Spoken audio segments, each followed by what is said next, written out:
Son nom brillait encore sur le mur des commémorations lorsque le moteur a rugi derrière lui. Rachel Holt, disparue depuis 9 ans, enterrée à 17 ans, et voilà que son indicatif venait de réapparaître sur les écrans radars, tandis que les feux de piste brûlaient pour une revenante. Avant d'aller plus loin, abonnez-vous et restez jusqu'à la fin, parce que cette histoire vous touchera au plus profond. Laissez votre ville dans les commentaires. Je veux savoir jusqu'où le nom de Rachel voyagera cette nuit. Ce qui s'est passé ensuite sur cette base aérienne du Nevada, personne, absolument personne, n'était prêt à l'affronter. La cérémonie durait depuis 22 minutes quand le grondement a éclaté. Le colonel James Mercer était à mi-chemin dans la lecture des noms. Il atteignait toujours les C avant que sa voix commence à flancher, et ce soir ne faisait pas exception. Ses mains tenaient la feuille sans trembler, mais ses articulations étaient blanches. Sergent Marco Trevino. Lieutenant Derek Wainwright, lieutenant Rachel Holt, c'est à ce moment précis que les moteurs se sont allumés. Pas un raté d'allumage, pas un générateur. Un hurlement de post-combustion pur depuis le hangar ouest, là où rien n'avait volé depuis 9 ans. Mercer a cessé de lire, il n'a pas levé les yeux de la feuille. Ses lèvres continuaient à bouger, comme si le nom restait coincé dans sa gorge. « Qu'est-ce que c'était que ça ?» a murmuré quelqu'un au 2e rang. « Un générateur. »« C'est pas un générateur, ça. » Le colonel Ford était déjà debout, une main sur sa radio. « Tour de contrôle, ici Ford. Qu'est-ce qui vient de s'allumer sur l'air ouest ?» Silence. Puis une voix jeune, affolée. « Mon colonel, on n'a rien autorisé, rien n'était prévu. »« Alors qu'est-ce que j'entends, fils ?»« Mon colonel, je regarde le tableau de bord. Le hangar 6 vient de s'ouvrir de l'intérieur. » La main de Ford sur la radio a baissé d'1 centimètre. Répétez. « Dieu, le hangar 6 s'est ouvert de l'intérieur, mon colonel. Ce n'est pas nous. » Le premier à bouger fut Gene Mallory. 71 ans, genoux en ruine, dos encore pire. Gene avait été mécanicien sur cette base à l'époque de Reagan, et cela faisait 15 ans qu'il n'avait pas pleuré lors d'une cérémonie parce qu'il s'était épuisé à pleurer bien avant ça. Il s'est levé de sa chaise pliante comme si quelque chose l'avait saisi par le col, et il a marché vers les hangars sans que personne puisse l'arrêter. « Gene !» a appelé Mercer. « Gene, rassieds-toi !» James, c'est son moteur. « Gene, c'est son moteur. » Mercer s'est enfin retourné, regardant le ciel au-dessus du côté ouest de la base. Une fine traîne de chaleur montait au-dessus de la ligne des hangars. Son visage a pris la couleur du papier vieux.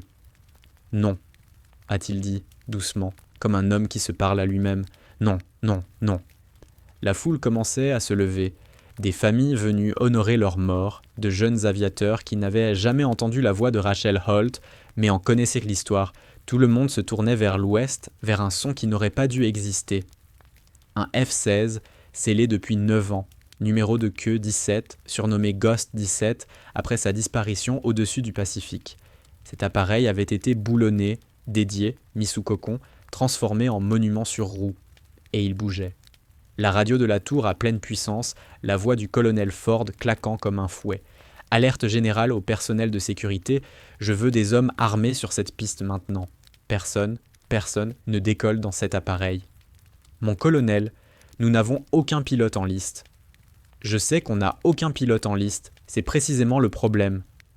Mon colonel, on a un signal. Quoi ? Un indicatif d'appel, mon colonel, sur le tableau. Ford s'est immobilisé. Lisez. Il y a eu un silence sur la ligne qui a semblé durer une année entière. Mon colonel, Ghost 17 actif. La bouche de Ford a bougé sans émettre un son.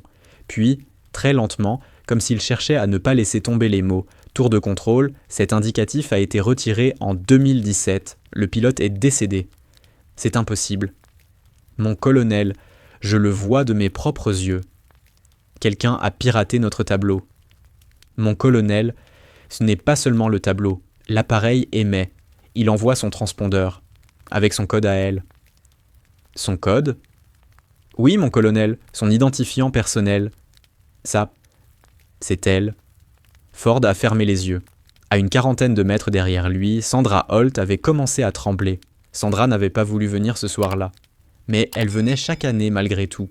Depuis 9 ans, elle portait le même cardigan noir et les mêmes petites boucles d'oreilles en perles bon marché que Rachel lui avait offertes pour la fête des mères, l'été avant le crash. Elle s'asseyait au premier rang, pleurait en silence, rentrait chez elle, ne dormait pas, c'était le pacte qu'elle avait conclu avec elle-même. Venir, s'asseoir, repartir, survivre. Et là, elle était debout. Son fils Kyle lui tenait le coude et elle posait la question à laquelle personne autour d'elle ne voulait répondre. Kyle, pourquoi il répète son nom ? Maman. Pourquoi ils disent son nom à la radio ? Maman. Assieds-toi. Qui est dans l'avion de ma fille ?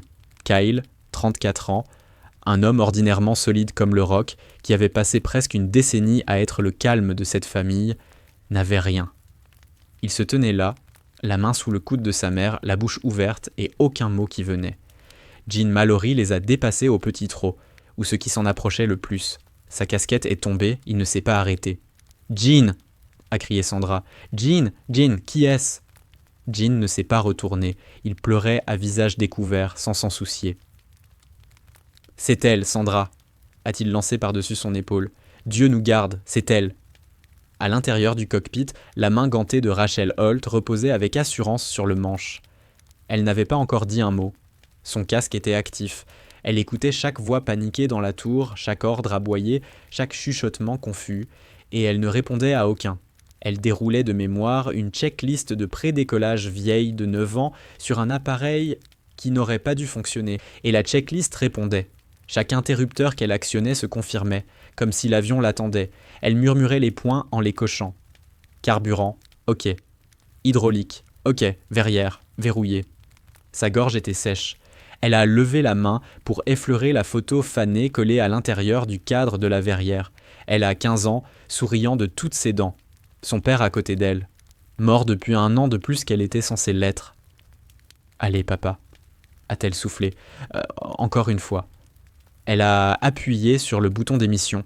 Elle n'a pas dit son nom. Elle a juste dit « Tour de contrôle, Ghost 17 demande l'autorisation ». La tour s'est tue. Pas silencieuse, morte. Le genre de silence où l'on entend le bourdonnement des consoles et la sueur qui dégouline sur une mâchoire. Le jeune aviateur au poste de communication s'appelait Torres. Il avait 22 ans et était arrivé sur la base 4 mois plus tôt. Il a posé ses 2 mains sur le rebord de son bureau et a oublié comment respirer. Tour de contrôle. A répété la voix, calme, légèrement fatiguée, une voix de femme. Ghost 17 demande l'autorisation. Torres a appuyé sur la touche d'émission. Sa voix est sortie tremblante. Ghost 17, identifiez-vous. Un silence, puis « Vous savez qui c'est. Madame, j'ai besoin que vous vous identifiez. » Torres, c'est bien Torres ? Torres a retiré sa main du bouton. Il a regardé son supérieur, qui regardait Ford, qui regardait le sol, comme si le sol l'avait personnellement trahi. « Comment elle connaît mon nom ?» a soufflé Torres. « Elle ne le connaît pas, » a dit Ford, « parce qu'elle n'est pas réelle. »« Mon colonel, elle a dit mon nom. Elle n'est pas réelle, soldat. » Ford a saisi le micro lui-même. « Appareil non identifié, ici le colonel Ford, commandant de base. Vous vous trouvez dans un aéronef militaire sur une piste militaire. Coupez immédiatement les moteurs et sortez du cockpit, où vous serez extraite de force. Compris ? » Silence. Puis, doucement, presque en souriant, « Bonjour, Ford. J'ai entendu dire qu'il vous avait donné le fauteuil. » Ford a lâché le micro comme s'il brûlait. Sur le tarmac, Mercer courait. Cela faisait des années qu'il n'avait pas couru. Son genou gauche était foutu depuis le second déploiement dans le Golfe, et il avait négocié avec lui pendant 2 décennies. Cette nuit, il a rompu le marché. Il a traversé la cour de cérémonie au sprint, passant devant les chaises pliantes, devant les familles qui se retournaient, devant les jeunes officiers qui criaient « Mon colonel ! Mon colonel !» sans s'arrêter jusqu'à ce qu'il atteigne le cordon de sécurité au bord de la piste. 2 MP lui ont barré le passage. « Mon colonel, vous ne pouvez pas. »« Je suis son instructeur. »« Mon colonel. »« J'ai dit que je suis son instructeur. Écartez-vous. »« Colonel Mercer, nous avons des ordres. Elle a 26 ans et elle est dans mon avion et vous allez vous écarter. » Les 2 MP se sont regardés. Le plus jeune a reculé d'un demi-pas. Le plus âgé, plus posé, n'a pas bougé. Colonel, avec tout le respect que je vous dois, elle n'a pas 26 ans. Elle est décédée. Mercer l'a regardé droit dans les yeux. Fils, a-t-il dit, si elle est décédée, expliquez-moi ce que je vois là-bas. Sur la piste, le F-16 roulait, lentement, sans hâte. La façon d'un pilote qui a fait ça 10 000 fois dans son sommeil. La voix du vieux mécanicien a crépité sur la fréquence de base, parce que Jean avait convaincu quelqu'un de lui passer un émetteur, et personne n'avait eu le cœur de le lui refuser. Elle exécute le roulage exactement comme je le lui ai appris. Exactement. C'est elle. James, c'est elle, j'en mettrai ma vie entière. Mercer a fermé les yeux. J'ai déjà misé la mienne, a-t-il dit. Sandra Holt a fendu la foule. Un sergent d'une vingtaine d'années a essayé de la retenir. Et Sandra, 58 ans, 1m60, veuve, mère d'une fille morte, l'a repoussé des 2 mains et il a vacillé. « C'est l'avion de ma fille », a-t-elle dit. « Laissez-moi passer. » Kyle l'a rejointe, à bout de souffle. « Laissez-la passer, s'il vous plaît. » Ils l'ont laissée passer. Elle s'est avancée jusqu'au bord de la piste. Le vent de l'air de roulement a emporté ses cheveux de côté. Elle se tenait là, les yeux fixés sur un avion mort depuis aussi longtemps que sa fille a déjà été morte, et elle a pressé sa paume à plat contre sa propre poitrine, comme pour retenir son cœur entre ses côtes. « Rachel, a-t-elle dit. L'avion s'est arrêté. Pas brutalement. Doucement, comme quelqu'un à qui l'on vient de poser une question très difficile et qui a besoin d'un instant. Dans la tour, ils ont entendu quelque chose sur le canal, une toute petite hésitation de souffle. Le pilote n'avait pas appuyé exprès sur le bouton d'émission.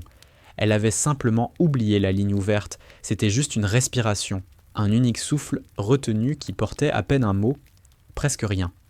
« Maman !» Ford s'est assis. Il s'est assis par terre dans la tour, dos contre la console, visage dans les mains, et il a dit à personne en particulier « Mon Dieu, mon Dieu !» Torres pleurait ouvertement. Il gardait sa main sur le bouton d'émission sans appuyer. Le superviseur s'est penché vers lui. « Mon colonel, vos ordres ?» Ford n'a pas répondu. « Mon colonel, je ne sais plus. »« Mon colonel, l'équipe au sol attend un ordre. Ils sont armés. »« Je ne sais pas, Caldwell. » Puis plus bas. « Si c'est vraiment elle, alors quelqu'un nous a menti pendant 9 ans. » Caldwell s'est figé. « Quelqu'un, » Ford a dit lentement, a enterré un cercueil vide sur ma base et j'ai lu son nom. Ce soir, il y a 15 minutes, j'ai lu son nom à voix haute devant sa mère. Il s'est relevé. Il a saisi le micro. « Rachel.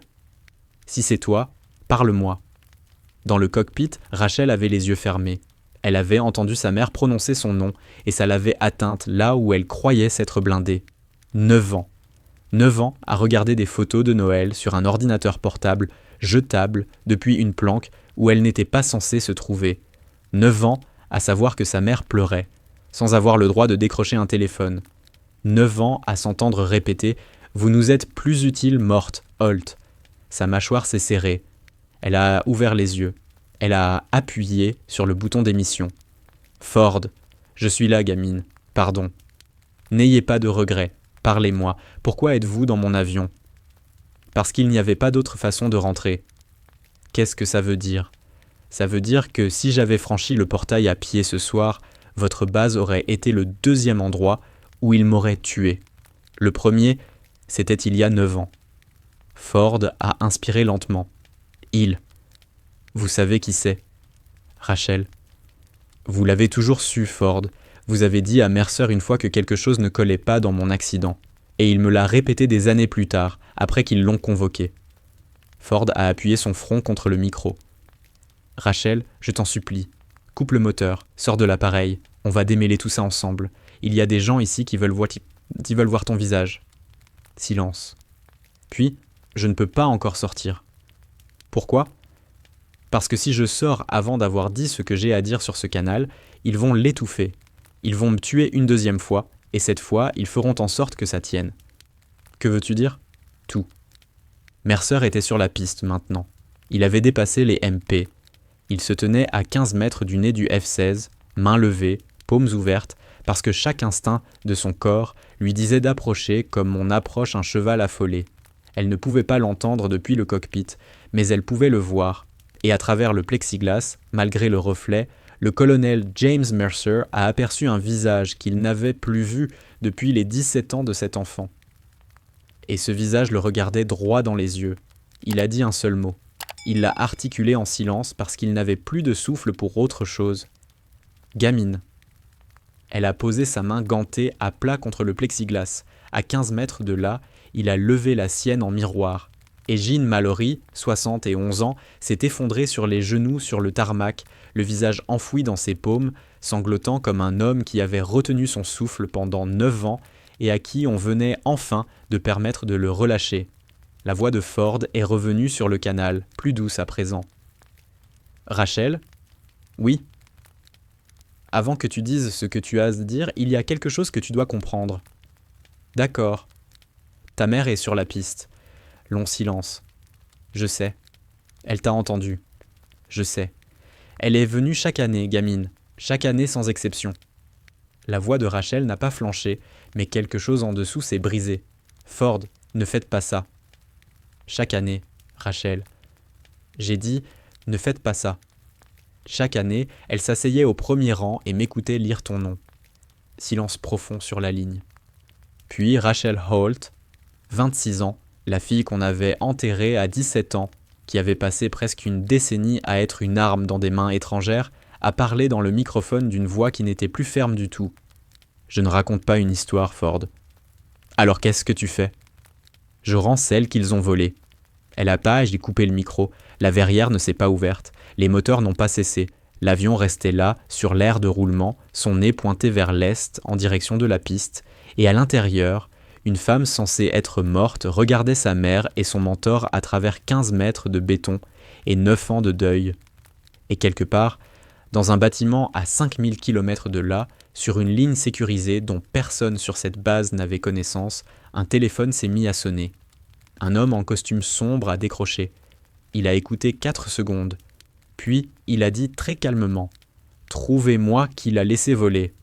Le téléphone dans sa main a cliqué 3 secondes après que l'ordre avait quitté sa bouche et à 3000 km vers l'ouest, dans un bureau sans fenêtre, un étage au-dessus de la tour, un autre téléphone a sonné.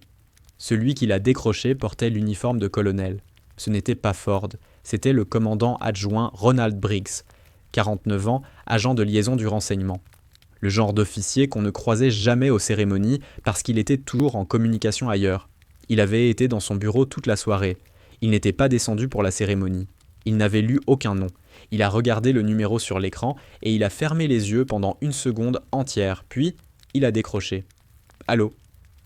Vous savez qui je suis ? Oui. Comment s'est-elle retrouvée sur cette base ? Je ne sais pas encore. Briggs, choisissez bien votre prochaine phrase. Briggs a dégluti. Elle était censée rester dans l'ombre encore 18 mois minimum. Il n'existe aucun scénario dans le protocole qui prévoit une remontée en surface pareille. Alors, elle ne fait plus partie du protocole. Monsieur, si j'interviens ce soir sur cette base devant sa mère et son instructeur sur une fréquence radio ouverte. Briggs. Monsieur, si elle ouvre la bouche dans les 10 prochaines minutes, chaque opération que cette fille a conduite pendant 9 ans se retrouve découverte. Chaque agent, chaque nom, chaque famille. Vous comprenez ce que je vous dis ? La main de Briggs tremblait. Oui, monsieur.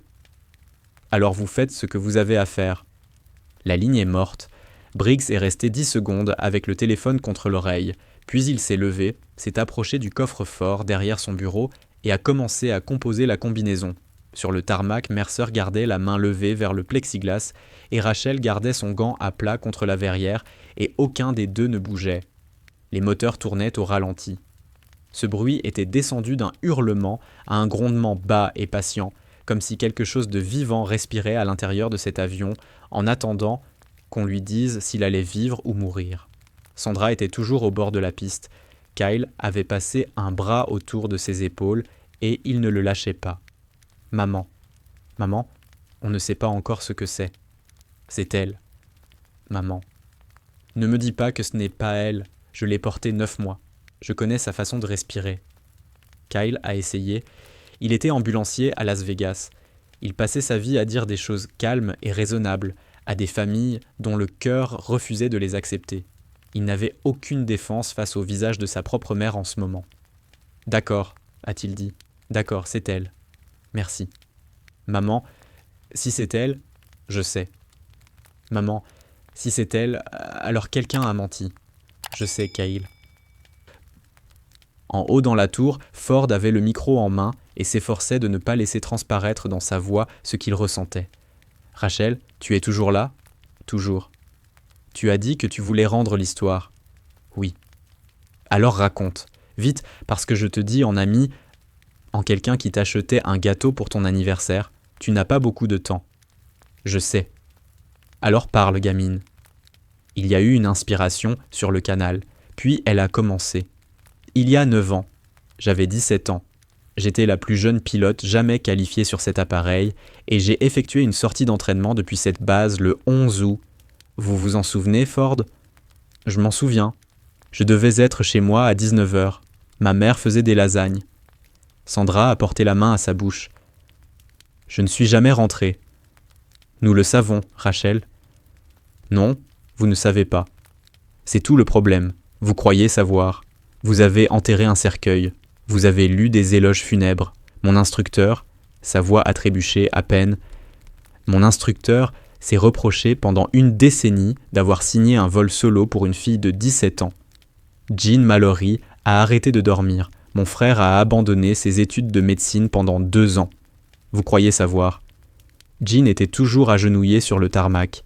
Il a mis une main sur son visage. Raconte-moi ce qui s'est vraiment passé, gamine. Mon avion n'a pas eu de défaillance, Ford. On m'a guidé hors de ma trajectoire. Une équipe m'attendait au-dessus du Pacifique. Ils m'ont redirigé avec un vecteur civil. J'ai suivi parce que j'avais 17 ans et que je faisais confiance à la voix dans mon casque. Je me suis posé sur une piste privée au Nouveau-Mexique 40 minutes plus tard. Il y avait 3 hommes sur cette piste. L'un m'a tendu un dossier. L'un m'a donné un nouveau nom. Le 3e m'a dit que ma mère recevrait un drapeau dans 6 jours. Les yeux de Ford se sont fermés. Seigneur Dieu, j'ai refusé, Ford. Je veux que ce soit consigné. J'ai dit non 3 fois. Et ensuite, ils m'ont dit que mon frère venait de se voir offrir une bourse complète à l'université Georgetown, sous réserve d'un contrôle de sécurité, et que le prêt immobilier de ma mère venait d'être signalé pour réexamen, et que mon instructeur était à 2 mois d'une promotion qui exigeait un dossier sans tache, et qu'une étudiante morte est un dossier plus propre qu'un scandale vivant. Ils m'ont donné 10 minutes pour signer. Mercer, sur la piste, a physiquement vacillé en arrière, comme si quelqu'un l'avait frappé dans la poitrine. Ils ont menacé ma famille, Ford. Ils ont menacé tout ce que j'aimais. Et ils m'ont donné 10 minutes pour signer. Tu as signé. J'ai signé. Silence sur le canal. Puis la voix de Rachel, plus basse, plus dure. J'ai travaillé pour eux pendant 9 ans. J'ai volé dans des espaces aériens qui n'existent sur aucune carte. J'ai été dans des salles avec des hommes dont les noms ne seront jamais déclassifiés.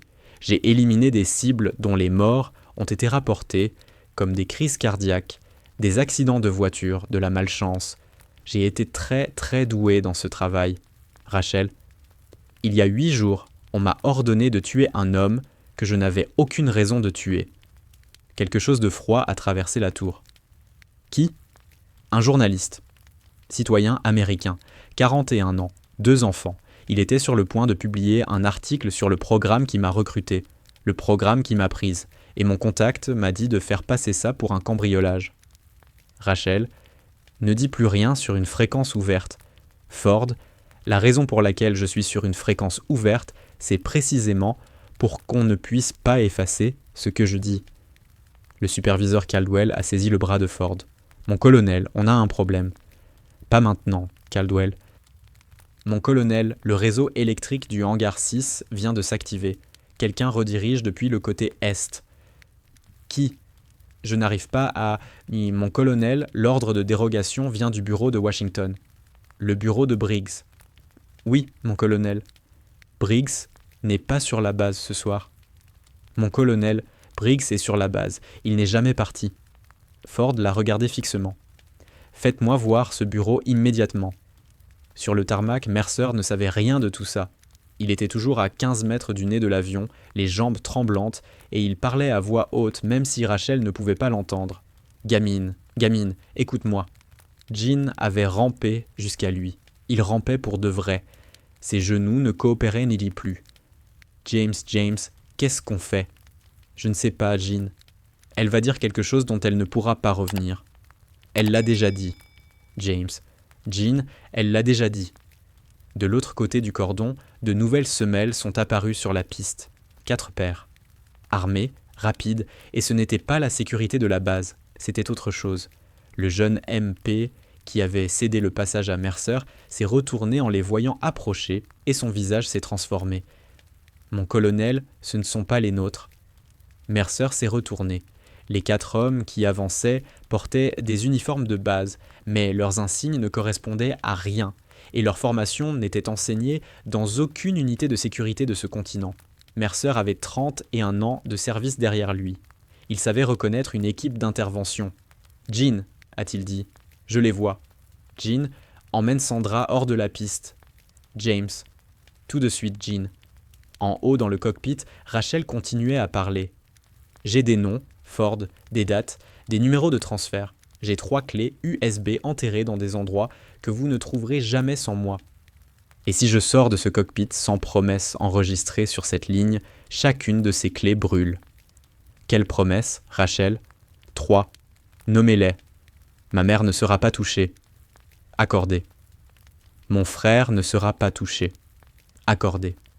Jean Mallory et James Mercer obtiennent la vérité sur le 11 août par écrit, cette nuit, avant le lever du soleil. Ford a hésité. Ford. Gamine, je peux promettre les 2 premières. La 3e dépasse mon autorité. Alors mettez quelqu'un sur cette ligne dont ce n'est pas au-dessus. Rachel. Mettez-le sur la ligne, Ford.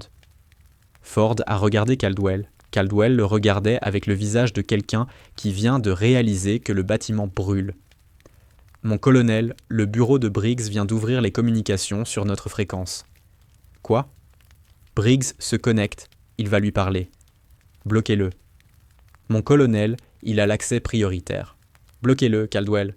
Je n'ai pas le code, mon colonel. Il y a eu un déclic sur le canal, une nouvelle voix, lisse, posée. La voix d'un homme qui ne l'avait jamais élevé de sa vie et n'en avait jamais eu besoin. Rachel, c'est Jerry. Dans le cockpit, le silence a été absolu. Puis, très bas. Espèce de... Rachel, écoute-moi. Vous étiez sur la base depuis le début. Rachel, je sais que tu es en colère. Vous étiez dans ce bâtiment. Vous avez regardé ma mère traverser 9 de mes commémorations. Vous avez regardé Mercer vieillir de 10 ans. Vous étiez dans votre bureau avec les stores baissés et vous regardiez. Rachel, coupe les moteurs et parlons. Il n'y a rien à dire, Jerry. Rachel, l'homme dont tu devais t'occuper il y a 8 jours, le journaliste, il n'était pas ce qu'on t'avait dit. Un petit rire terrible a traversé le canal. Voilà, le voilà l'argument. Je me demandais combien de temps vous prendriez. Rachel, il avait des liens avec... Il avait une fille qui jouait au football, Jerry. Je l'ai regardée s'entraîner pendant 2 semaines. Je l'ai regardée aller la chercher chaque mardi. Je les ai regardés, lui et sa femme, s'embrasser sur le perron. J'ai observé toute leur vie parce que c'est ce que vous m'avez appris à faire. Et ensuite, j'étais censé mettre fin à tout ça et rentrer dormir. Rachel, je ne le fais plus. Rachel, on peut encore arranger ça. Non. Rachel, il y a des solutions. Jerry, oui. Sortez de la tour, je veux vous voir sur le tarmac avec les mains visibles. Silence. Jerry. Rachel, ce n'est pas possible. Alors, vous savez déjà comment ça se termine. Ford a arraché le micro des mains de Caldwell. Rachel, n'interviens pas. Tu m'entends ? N'interviens pas. Ford. Je ne vais rien faire. Je l'ai déjà fait. Qu'est-ce que tu veux dire ? Je veux dire que les clés USB sont actives depuis 7 minutes, à la seconde où j'ai commencé à rouler. La voix de Briggs est revenue dans le canal. La fluidité disparut. Rachel, qu'est-ce que tu viens de dire ? J'ai dit que les clés sont actives, Jerry, depuis 7 minutes. Tu veux savoir pourquoi je suis rentré dans cet avion, cette nuit, à cette cérémonie ? Parce que j'avais besoin de témoins, j'avais besoin de mon instructeur, j'avais besoin de ma mère, j'avais besoin de Jean, et j'avais besoin de toi sur cette base, en personne, sans moyen de prétendre que tu n'étais pas là. Rachel, tout est dehors, Jerry. Chaque dossier, chaque transfert, chaque ordre de liquidation, avec ton bloc de signature. Tout est déjà sorti. À qui? Je ne te dirai pas. Rachel, à qui? 3 journalistes, 2 sénateurs, un juge fédéral et la veuve de l'homme que j'étais censé éliminer mardi dernier. Briggs a émis un son qui n'était pas un mot. Les 4 hommes qui traversèrent le tarmac ont accéléré. Mercer les a vus et s'est mis à courir lui aussi. Il s'est placé entre eux et l'avion, bras écartés, en criant « Halte! Halte, vous 4! C'est une piste militaire restreinte !» Ils ne se sont pas arrêtés. Jean Mallory, 71 ans, avait emmené Sandra derrière le cordon, et maintenant, il revenait en chancelant sur le tarmac, serrant dans ses mains une clé dynamométrique ramassée sur un chariot à outils. Une clé dynamométrique contre 4 hommes armés. « Jean, non !» a crié Mercer. « James, pousse-toi !»« Jean, écarte-toi de là !»« James, c'est ma gamine dans cet avion !» Le chef de l'équipe a levé son arme. C'est alors que la voix de Ford a retenti sur le système de sonorisation générale de la base. Pas la radio, le PA complet, chaque haut-parleur sur toute l'installation. Et il a prononcé la phrase qui a changé la nuit. Tout le personnel de sécurité, ici le colonel Ford. Les 4 individus sur l'aire de vol ne sont pas autorisés. Je dis bien non autorisés. Interception immédiate. Armement libre s'ils résistent. C'est un ordre direct. La base s'est figée environ 1 seconde et demie. Puis une trentaine de MP se sont mis en mouvement simultanément. Les 4 hommes ont fait volte-face pour fuir. Ils n'ont pas parcouru 20 mètres. En haut, dans la tour, Ford s'est tourné vers Caldwell. « Briggs, son bureau est vide, mon colonel. La porte était verrouillée de l'intérieur. La fenêtre était ouverte. Il y a une échelle de secours. » Ford l'a regardé. « Une échelle de secours depuis le 3e étage d'une tour, Caldwell. » « Mon colonel, je sais ce que ça implique. » « Combien de temps d'avance ? 6 minutes, peut-être 7. » « Verrouiller la base. » « Déjà fait, mon colonel. Mais quoi ? Le parc des véhicules signale la disparition d'une voiture de service, sortie sous un nom qui ne correspond à aucun officier actuellement sur la base. Quel nom ? Caldwell a hésité. « Mon colonel, le nom sur la feuille de sortie, c'est Rachel Holt. » Ford a fermé les yeux. Il lui fait porter le chapeau. C'est ce que je lis aussi, mon colonel. Ce soir, maintenant, pendant que sa mère la tient dans les bras sur mon tarmac. Oui, mon colonel. Trouvez cette voiture, Caldwell. Toutes les unités dessus, mon colonel. Sur le tarmac, Rachel avait reculé d'un pas en arrière par rapport à sa mère. Sans lâcher sa main, mais en se tournant vers la tour. Quelque chose dans son regard avait changé. James. Mercer était juste là. Qu'est-ce qu'il te faut, gamine ? Briggs est encore dans ce bâtiment ? Mercer a jeté un coup d'œil vers la tour. Ford était visible dans la vitre. Ford secouait imperceptiblement la tête, juste assez pour que Mercer le voie. « Non, gamine, il est parti !» La mâchoire de Rachel s'est contractée. « Depuis combien de temps ?»« Quelques minutes. »« James, je sais. Il va me mettre tout ça sur le dos. Il va essayer. »« James, j'ai besoin d'une ligne sécurisée. » La main de Sandra s'est crispée sur celle de sa fille. « Rachel, maman, tu ne quittes pas mon champ de vision. » « Maman, je ne quitte pas ton champ de vision. Je te le jure, j'ai juste besoin d'un téléphone. » Rachel. « Maman, je suis venue ce soir pour que la vérité survive. J'ai fait la première partie, il me reste la deuxième. » La bouche de Sandra s'est durcie. « Alors je viens avec toi. » Maman. Rachel Marie Holt, regarde-moi. Rachel l'a regardé. « J'ai attendu 9 ans pour poser mes mains sur toi. Je ne vais pas les enlever pour un coup de téléphone. » « Oui, maman. » Jen, derrière elle, a laissé échapper un rire à moitié sanglot. La voilà, la vraie Sandra. « Jean, tais-toi et fais rentrer ma fille. »« Oui, madame. » Ils se sont mis en mouvement. Un groupe serré, Rachel avec sa mère d'un côté, Mercer de l'autre, Kyle derrière, Jean qui boitait en chemin vers la tour. 4 MP se sont rangés autour d'eux, pas pour les contenir, pour les protéger.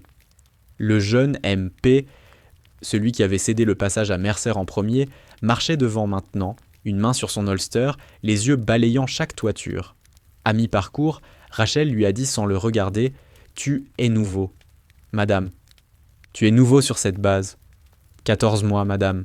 C'est le colonel Ford qui t'a recruté? Oui, madame. Pas Briggs. Non, madame. Bien, reste proche. Il a acquiescé sans demander pourquoi. Il avait déjà compris. Ils ont atteint la porte de la tour et Ford les attendait au bas de l'escalier. Il ne l'a pas étreinte. Il était colonel, il y avait 30 personnes qui regardaient et il avait 30 ans de raison de ne pas étreindre une fille morte dans une combinaison de vol au bas de son propre escalier. Il lui a serré la main. Ça a duré plus longtemps qu'une poignée de main. Ghost 17. Il a dit ça. Juste ça. Bienvenue chez vous, gamine. Pas encore chez moi. Non, pas encore. Venez. Il leur a tourné le dos et les a conduits à l'étage en montant 2 marches à la fois. Dans la salle sécurisée du second étage, Ford a fermé la porte et s'est retourné vers elle. Parle. Briggs fuit. Je sais. Il va se faire passer pour moi. Je sais. La voiture de service. Sortie sous ton nom, oui. Les yeux de Rachel se sont fermés une seconde, puis rouverts. Il va frapper une cible civile. Rachel. Ford, écoutez-moi. Il va frapper un endroit pour lequel j'étais déjà fiché comme suspecte dans ses dossiers. Il en avait au moins 3 ouverts. Il va en utiliser un ce soir et me coller ça sur le dos. Lesquels? Je ne connais pas la liste actuelle. Ça fait 8 jours que je suis hors circuit. Tu peux deviner? Oui. Alors devine. Le journaliste. Le visage de Ford a subi une contraction compliquée. Celui que tu as refusé de tuer. Oui. Rachel, il est à Fresno. Oui. 12 heures de voiture. Il n'est pas en voiture depuis 12 heures. Il a un avion. Ford a déjà saisi le téléphone fixe. Il a composé un numéro qu'il connaissait de mémoire. Ici Ford, base d'Edwards, Nevada. Bulletin prioritaire à tous les FBO dans un rayon de 320 km. Tout départ non programmé dans les 60 prochaines minutes. N'importe quel pilote, n'importe quel numéro de queue, je veux des yeux dessus. Sans exception. Il a raccroché. Il a rappelé. Passez-moi le standard d'urgence de la police de Fresno. Il a attendu. Rachel s'est tournée vers sa mère. Sandra était assise sur la chaise près de la porte, les 2 mains posées sur ses genoux, et elle regardait sa fille avec une expression qui avait cessé de pleurer depuis un moment. C'était passé au-delà des larmes, vers quelque chose de plus dur. Maman. Vas-y. Maman, je dois peut-être... Rachel, j'ai dit, vas-y. Je t'aime. Je t'ai aimé chaque seconde de 9 ans. Va sauver cette famille. Rachel s'est avancée vers Ford. Passez-moi le téléphone quand Fresno décroche. Gamine, tu ne peux pas. Je peux. Je connais l'adresse. Je connais le nom de sa femme. Je connais l'horaire de football de ses enfants.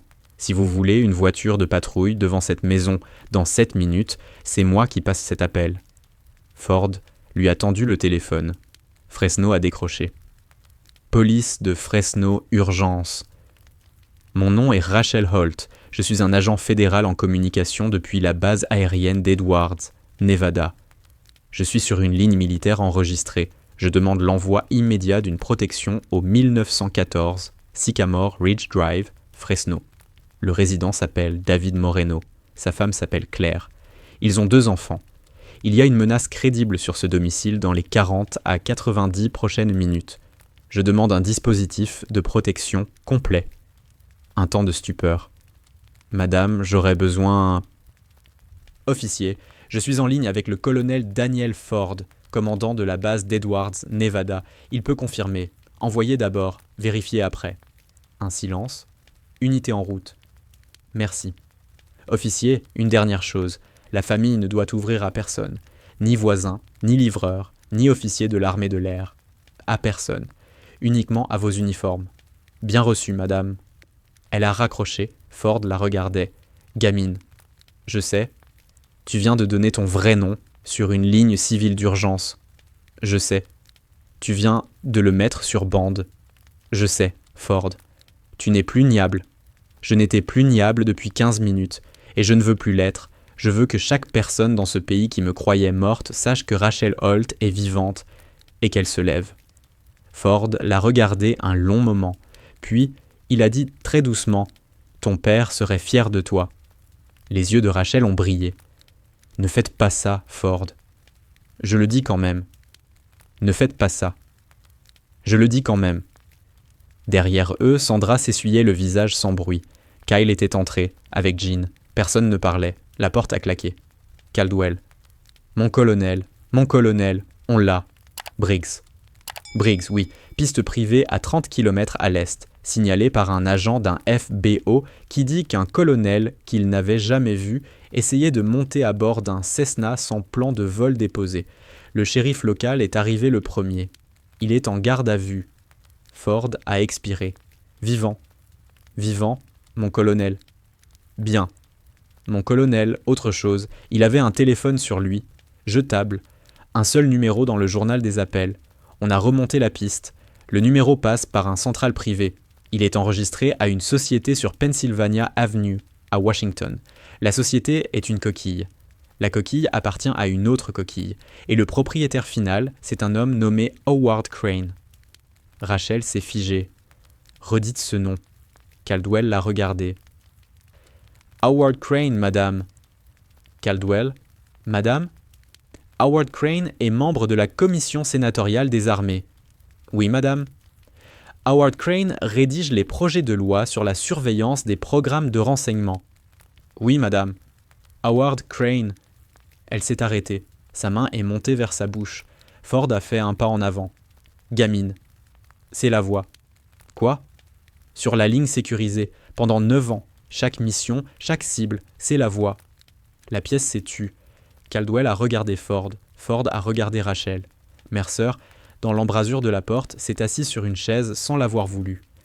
Rachel, a dit Ford avec précaution, tu me dis qu'un sénateur américain en exercice t'a fourni les cibles pendant 9 ans. Oui, pendant 9 ans. Oui, sur la même ligne où il rédige les règles de surveillance censées attraper des gens comme lui. Oui, Ford. Seigneur Dieu. Vous comprenez maintenant pourquoi je suis arrivé dans un cockpit allumé? Oui. Vous comprenez pourquoi j'avais besoin que ma mère voie mon visage? Oui, gamine, oui.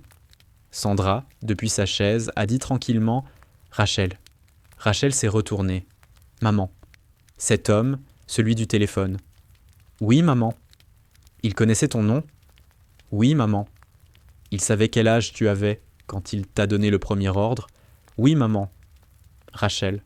« Oui. » Quel âge tu avais pour le premier? Rachel n'a pas pu répondre pendant un instant. Puis, 17 ans, maman, 2 semaines après qu'ils m'ont prise. Sandra a émis un son. Pas des larmes. C'était le son d'une mère qui vient d'apprendre que l'homme qui lui a arraché son enfant continuait à serrer des mains à la télévision depuis 9 ans. Elle s'est levée. Elle a traversé la pièce. Elle a pris le visage de sa fille dans ses 2 mains, fermement, comme elle l'avait pris à cas sur le tarmac 5 minutes plus tôt, et elle a dit très lentement, très distinctement, « Tu vas mettre cet homme en procès. Maman. Rachel Marie, tu vas mettre cet homme en procès. Tu vas te lever dans une salle où il sera présent. Tu vas le regarder. Et tu vas dire à un jury ce qu'il a fait à ma fille de 17 ans, samedi ans. Maman, il a des ressources. Je m'en fiche. Maman, il va essayer de me tuer. Qu'il essaie. Maman. Qu'il essaie, Rachel. Rachel a regardé sa mère et pour la première fois depuis ses 17 ans, elle regardait quelqu'un dont elle voulait vraiment suivre les ordres. « Oui, maman », a-t-elle murmuré. « Bien. » Ford s'est éclairci la gorge. « Gamine, si c'est vraiment Crane au bout de cette ligne, on ne gère pas ça depuis la base, on ne gère pas ça avec mon autorité. Il faut passer au fédéral. Ce soir, maintenant. Je sais. J'appelle le bureau. Je sais. J'appelle aussi l'inspecteur général. Je sais. Et j'appelle le sénateur Dillard. » La tête de Rachel s'est levée. Dillard. Crane et lui sont aux antipodes dans la commission. Dillard déteste Crane depuis 11 ans. Il couperait sa propre main pour le regarder quitter le Capitole avec des menottes. Ford a décroché le téléphone. Caldwell s'est penché vers lui. « Mon colonel, encore une chose. » « Quoi ? » La police de Fresno vient de rappeler. Les unités sont arrivées au 1914, Sycamore Ridge Drive, il y a 6 minutes. Ford s'est immobilisé. La famille est en vie, la maison est sécurisée. Et mon colonel, ils ont intercepté un véhicule à 3 rues de là. 2 hommes à l'intérieur, armés, Pas de gens du coin, ils sont en garde à vue. Ford a posé le téléphone une seconde. Il a mis une main sur le bureau pour se stabiliser. Rachel regardait le sol. Je viens de passer cet appel il y a 7 minutes. Oui. Ils étaient déjà dans le quartier. Oui.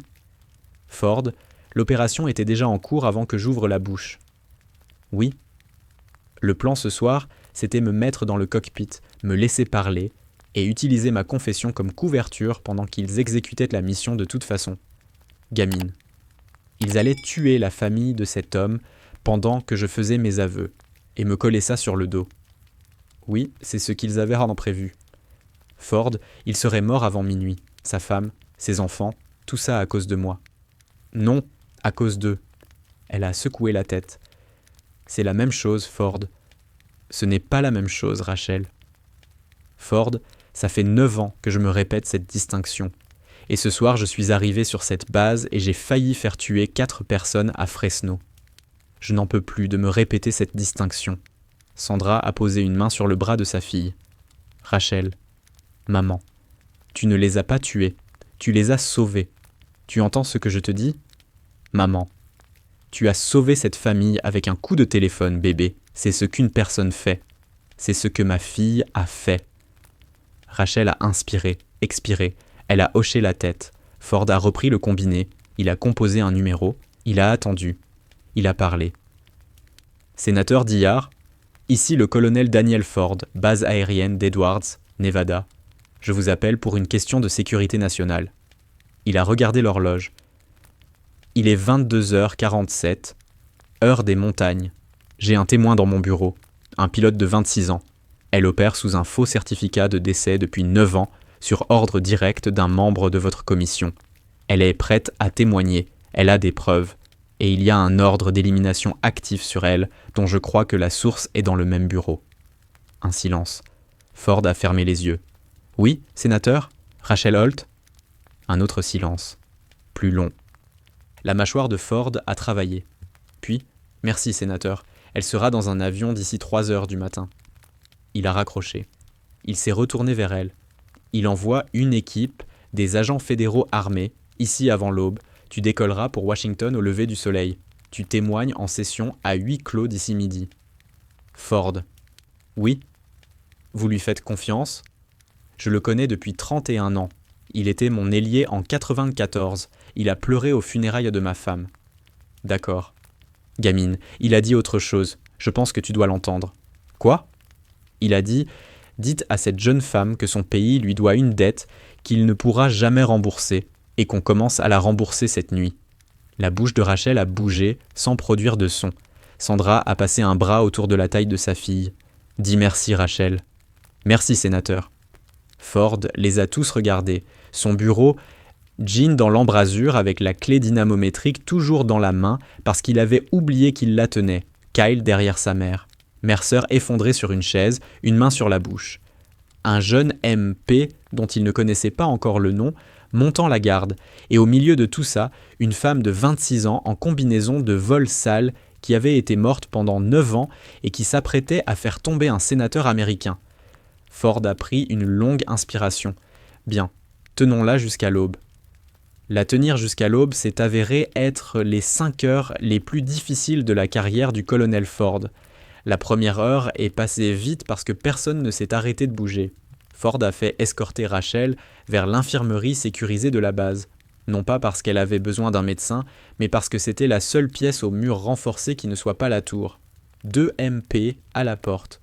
Le jeune, dont le nom s'est révélé être le caporal Navarro, a pris le poste de tête.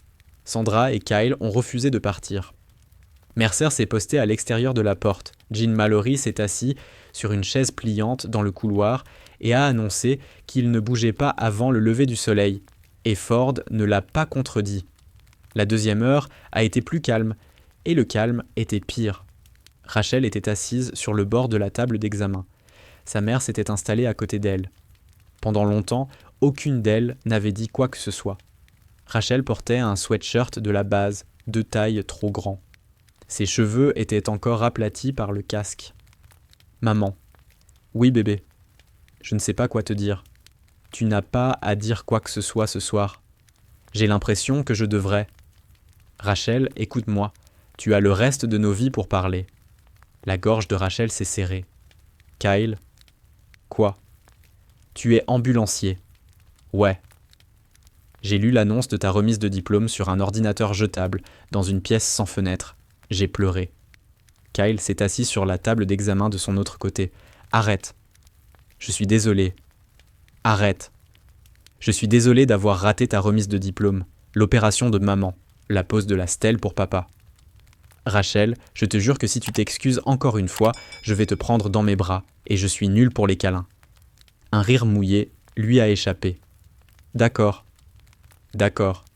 Elle a pris Tospré sa main. Il la lui a donnée. Dans le couloir, Mercer faisait les 100 pas. Ford est arrivé au coin.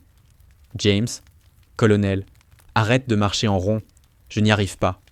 Je sais, mais arrête. Mercer s'est immobilisé. Il a mis les 2 mains sur les hanches. Il a fixé le sol. Tony, oui. C'est moi qui l'ai signé pour ce vol ce soir-là. Je sais. C'est moi qui ai validé son dossier pour le solo. Je sais. Et c'est moi qui me suis levé à ce pupitre, à la cérémonie, pour dire à sa mère que sa fille était l'élève la plus courageuse que j'ai jamais eue. James. C'est à cause de moi qu'elle était dans cet avion. James, écoute-moi. Tony. Elle était dans cet avion parce qu'elle était le meilleur pilote de sa promotion. C'est tout.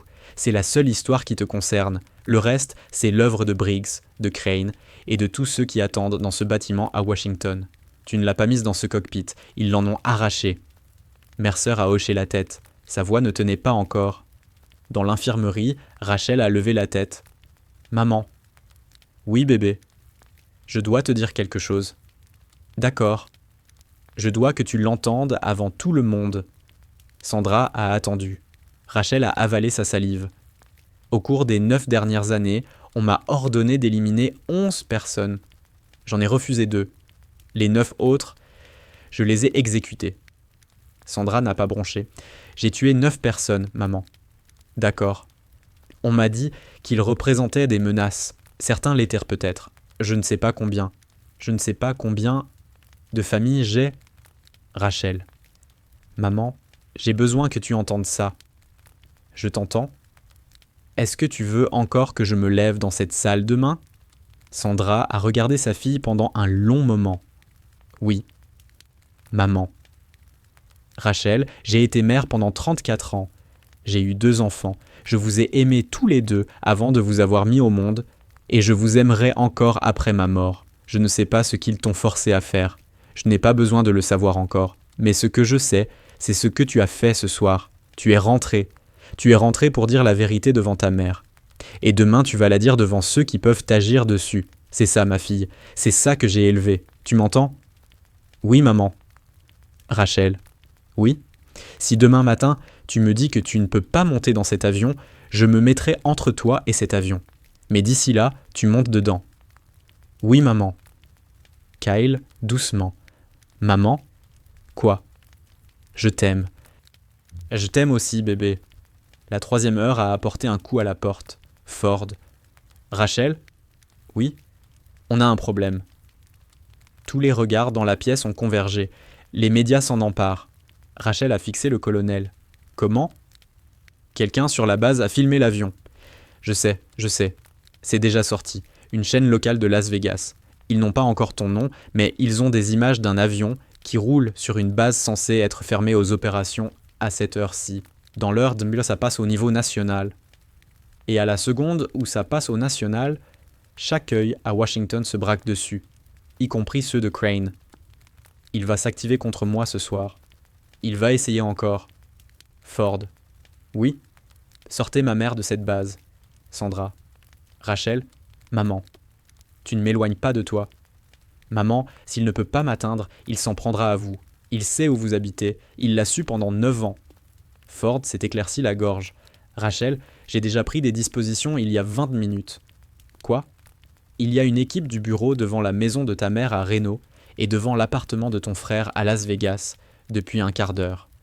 Kyle. Quoi? Mon fils, pardon, je n'ai pas eu le temps de demander. Sandra, la main sur la bouche. Merci, Tony. Ne me remerciez pas encore. La 4e heure a vu les choses se fissurer. Une nouvelle fois, un coup à la porte. Caldwell, cette fois. Mon colonel, il faut que vous voyiez ça. Ford l'a suivi dans le couloir. Mercer aussi. Rachel s'est levée. Je viens ? Gamine. Je viens, Ford. Il n'a pas discuté. La tour était en feu, chaque écran allumé. Caldwell a désigné le moniteur central. Mon colonel, les médias viennent de sortir une deuxième information. Quelle information ? Mon colonel, ils disent qu'un sénateur américain est visé par une enquête en lien avec un scandale de renseignement sur une base aérienne du sud-ouest. Ford s'est pétrifié. Qui a fait fuiter ça ? Mon colonel, je ne sais pas. La source est anonyme, mais il nomme Crane. Il nomme Howard Crane. Rachel regardait l'écran. Ford. Oui. Les clés USB. Quoi ? Je les ai confiées à 3 journalistes, 2 sénateurs et un juge fédéral. Et la veuve. Quelqu'un a bougé très vite. Gamine, c'est une bonne chose. C'est aussi une trahison de position. Comment ça ? Crane va savoir maintenant que la fuite vient de moi. Il y a 10 minutes, il pouvait encore penser que c'était Briggs qui essayait de se retourner. Maintenant, il sait que c'est moi. Il a la confirmation. La mâchoire de Ford s'est crispée. L'équipe du bureau est à 20 minutes. Je sais. On tient 20 minutes. Ford, Crane n'a pas besoin de 20 minutes. Il a besoin d'un coup de téléphone. Caldwell a élevé la voix. Mon colonel, périmètre sud. Quoi ? Mon colonel, un véhicule s'approche au portail sud à grande vitesse. Il ne ralentit pas.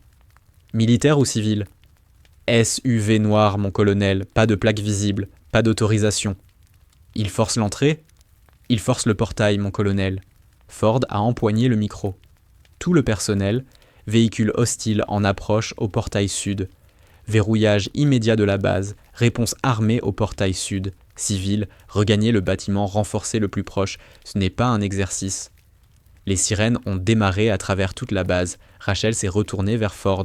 Faites rentrer ma famille à l'infirmerie. C'est blindé. Navarro est déjà à la porte. Elle s'est tournée vers Mercer. Tenez le couloir. Et vers Jean. Jean est non combattant. Mettez-le à l'intérieur avec eux. Ford la regardait. Gamine, tu viens de donner 3 ordres directs. Oui, sur ma base. Oui, Ford. Continuez. Merci. Elle était déjà en mouvement. Rachel, où tu vas ? Sur la piste. Hors de question. Ford. Si ce véhicule est là pour moi, le dernier endroit où je dois être, c'est à côté de ma mère. Rachel, tu es notre témoin. Exactement. Qu'est-ce que ça veut dire ? Ça veut dire qu'ils ne vont pas tirer pour tuer, pas tant qu'ils pensent qu'il existe d'autres clés qu'ils n'ont pas récupérées. Ils vont essayer de me capturer vivante pour savoir ce qui n'est pas encore sorti. Ça nous achète du temps. Rachel, c'est de la folie. Ford, ça fait 9 ans que je fais ça. Faites-moi confiance. Rachel. 20 minutes, Ford. J'ai juste besoin de les retenir 20 minutes. Elle était à mi-chemin, dans l'escalier. Mercer a fait un pas. Gamine. James, tu ne fais pas ça seul. James, vous n'avez pas volé depuis... Je ne vole pas. Je vais avec toi à pied. Vous avez 62 ans. Je vise juste. J'ai un genou foutu. Et j'y vais quand même. James. La ferme, gamine. Il a descendu l'escalier avec elle. Ford, derrière eux, a empoigné le PA. Tout le personnel Ghost 17 traverse l'aire de vol à pied avec le colonel Mercer. Ils sont amis. Je dis bien amis. Quiconque pointe une arme dans leur direction sans mon ordre explicite me répondra personnellement. Reçu. Les radios ont répondu. Reçu, reçu, reçu. Le SUV a enfoncé le portail sud. Il n'a pas ralenti. 2 véhicules de sécurité se sont mis immédiatement à ses trousses. Le conducteur était doué, plus que doué. Sur le tarmac, Rachel trottait sur le béton qu'elle avait foulé 99 minutes plus tôt. Mercer soufflait à côté d'elle. Il ne se plaignait pas. James ? Oui ? Quand tout ça sera fini ? Oui. Je veux que tu reprennes l'enseignement. Gamine, j'ai 62 ans. Je sais quel âge tu as. J'ai pris ma retraite il y a 4 ans. Ça m'est égal. Gamine. James, s'il te plaît, quand tout ça sera terminé, enseigne à nouveau. Il y a des jeunes de 17 ans dans ce pays qui méritent un instructeur qui se soucie vraiment de les voir rentrer. La gorge de Mercer a travaillé. D'accord, gamine. Promets-le-moi. Je te le promets. Bien. Ils ont atteint le bord de l'aire de vol. Le SUV était à 300 mètres, toujours en mouvement, toujours poursuivi. Rachel s'est arrêtée, elle s'est retournée pour lui faire face. « James !»« Oui ?» ?»« Recule. »« Rachel, non. »« Recule, James, je veux qu'il me voie. » Rachel, « Si c'est moi qu'ils veulent, le dernier endroit qui doit être dans leur ligne de mire, c'est toi. Recule. » Il a reculé, 4 pas, 5, pas de gaieté de cœur. Il l'a fait quand même. Le SUV continuait d'avancer. 200 mètres, 150. Rachel a levé les 2 bras, grands ouverts, debout sur l'aire de vol, dans un sweatshirt de la base et une vieille combinaison, 26 ans, à 20 mètres d'un avion qu'elle avait repris sur sa propre mort, les bras écartés comme une femme qui invite le monde entier à tenter sa chance. Le SUV a ralenti, un tout petit peu, juste assez, parce que le conducteur la voyait. « James. »« Oui. »« Baisse-toi. »« Rachel, non. »« Baisse-toi, James. Ce qu'il y a dans ce véhicule, c'est pour moi, pas pour toi. Ne le laisse pas s'en servir contre toi. » Il s'est baissé. À contre-cœur, il l'a fait. Le SUV continuait d'approcher. 180 mètres, 150, et alors la voix de Ford a résonné dans son oreille, parce que quelqu'un avait glissé une radio dans son sweatshirt sans qu'elle s'en aperçoive. Ghost 17. Ford. Couche-toi. Quoi ? Couche-toi, Rachel. Elle s'est jetée à plat. Elle n'a pas demandé pourquoi. 9 ans d'entraînement, 9 ans à obéir instantanément à la voix dans son oreillette. Elle s'est couchée à plat sur le béton. Une seconde plus tard, 2 camions de la sécurité ont jailli des hangars à pleine vitesse et ont percuté le SUV de flanc. L'engin a basculé 2 fois. Il s'est immobilisé sur le toit à 25 mètres de là où Rachel était allongée. Les portières ne se sont pas ouvertes. Les équipes de sécurité ont convergé, armes levées, ordre crié. Le conducteur et 2 passagers ont été extraits. Aucun n'a résisté. 2 étaient inconscients. Le 3e jurait dans une langue que Rachel reconnaissait et n'avait pas entendue depuis sa 3e année dans le programme. Mercer a couru vers elle et l'a remise debout. « Gamine, tu es touchée ? » ?»« Non, je suis bonne. »« Tu en es sûre ? » ?»« Sûre. » La voix de Ford, encore tremblante maintenant. « Rachel, Rachel, parle-moi. »« Je suis debout, Ford. »« Seigneur. »« Je suis debout. »« Le conducteur. »« Quoi ? Qui est-il ? » Un silence. Puis, « Tu ne vas pas aimer. »« Ford. »« Gamine. »« Qui ? » Long silence. « C'est Briggs. » La tête de Rachel a pivoté vers la ligne des hangars. « Ford, vous m'aviez dit que Briggs était en garde à vue. »« Il l'était. »« Ford. »« Il était dans la voiture du shérif il y a 40 minutes. »« Ford. »« Je ne sais pas encore comment il est sorti, gamine. »« Quelqu'un l'a laissé partir. »« Quelqu'un l'a laissé partir, oui. Quelqu'un du côté fédéral vient de l'aider. Je suis dessus. »« Ford, vérifiez maintenant. »« Je suis dessus. Rentrez à l'intérieur. » Mercer la tenait par le bras. « Viens, gamine, viens. » Ils ont bougé vite. La base était toujours en verrouillage. Sirènes, cris. 3 autres camions avaient encerclé le SUV. 3 hommes partaient en menotté. Rachel n'a pas regardé Briggs. Elle ne pouvait pas. Elle le regarderait plus tard dans une salle d'audience et c'est le seul endroit où elle comptait jamais le regarder en face. De retour dans la tour, Ford était sur 3 téléphones à la fois. « Caldwell, récupérez-moi les noms de chaque officier fédéral actuellement en route sur cette base. Chaque nom. Je veux une vérification d'identité indépendante du propre système du bureau. Appelez le bureau du sénateur Dillard directement. » Caldwell. « Mon colonel, le sénateur Dillard est en ligne là maintenant. Passez-le-moi. » Ford a décroché. « Sénateur. » Une voix sèche, tendue. « Colonel, on a un problème. »« Je vous écoute. » L'équipe que j'ai envoyée, l'un des agents est compromis. Je viens de recevoir une alerte d'un contact au département de la justice. Le chef d'équipe, l'agent spécial Craig Morrow, a des liens passés avec un contractant privé ayant reçu des paiements d'une société sur Pennsylvania Avenue. La société est une coquille appartenant à Crane. Sénateur, il sera là dans 40 minutes. Je sais. Qu'est-ce que vous voulez que je fasse ? J'ai dépêché une 2e équipe, indépendante, depuis Salt Lake City. Elle vous rejoindra dans 90 minutes. Sénateur, c'est trop long. Colonel, c'est le plus rapide que je puisse faire. La première équipe est déjà en l'air. Je ne peux pas la faire demi-tour sans prévenir Morrow. Si Morrow comprend que la partie est terminée, il disparaît avant qu'on puisse l'arrêter. J'ai besoin qu'il atterrisse sur votre base en croyant que son plan tient encore. Sénateur, il va essayer de la prendre. Oui. Et vous voulez que je le laisse atterrir. Colonel, je veux qu'il atterrisse, qu'il marche jusqu'à vous et qu'il lève les mains quand vous lui lirez ses droits. Je le veux vivant, et je le veux devant un tribunal fédéral le mois prochain.